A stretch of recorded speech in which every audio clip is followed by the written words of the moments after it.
सुखता नस त पिया द तनी रस न त जाम हो जाई।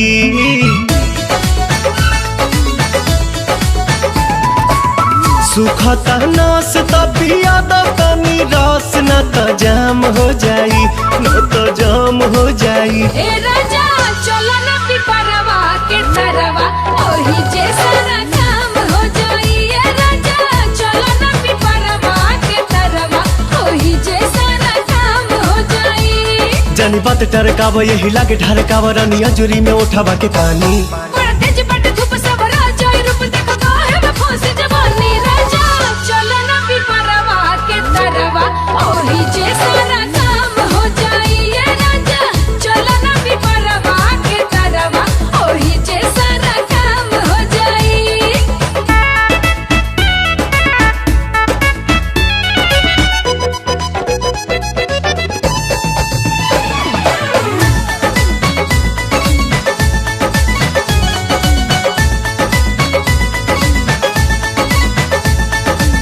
ओढ़ा के ओढ़निया तू काटे दना चनिया, तुहरो के आई मजा ये हो मोरे धनिया।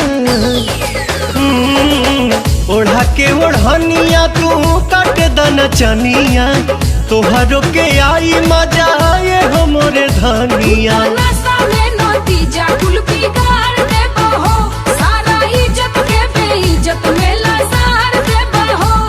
कहीं इतना डेरालू तू तो झूठे अगर आलू रानी कहतानी बात हम सही। इह खेलबो जो खेलबानी हमनी अकेले देखे गहुआ के लोग का कही। राजा चलो ना पिपरवा के तरवा ओही जे सारा काम हो जाई। ए राजा चलो ना पिपरवा के तरवा ओही जे सारा काम काम काम हो जाई।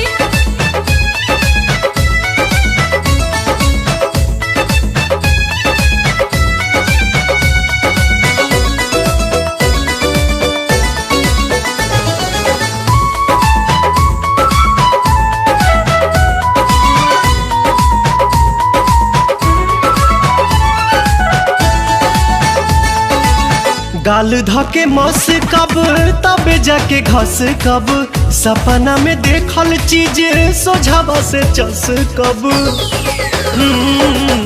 गाल धके मस कब तबे जाके घस कब, सपना में देखल चीज सोझावा से चस मोरे कब। सोना मोरे हीरा तू तो बड़ा पगलाइल लागे बना बना बात कुली खोला मत फाइल। बटे खड़ा दोपहर मन मारता लहर रानी मनवा के कोई से मनाही। छोड़ जाए दाई जान चल खइला ने मन अब कहिलो न जाता नहीं। राजा चलो ना पिपरवा के तरवा ओही जे सारा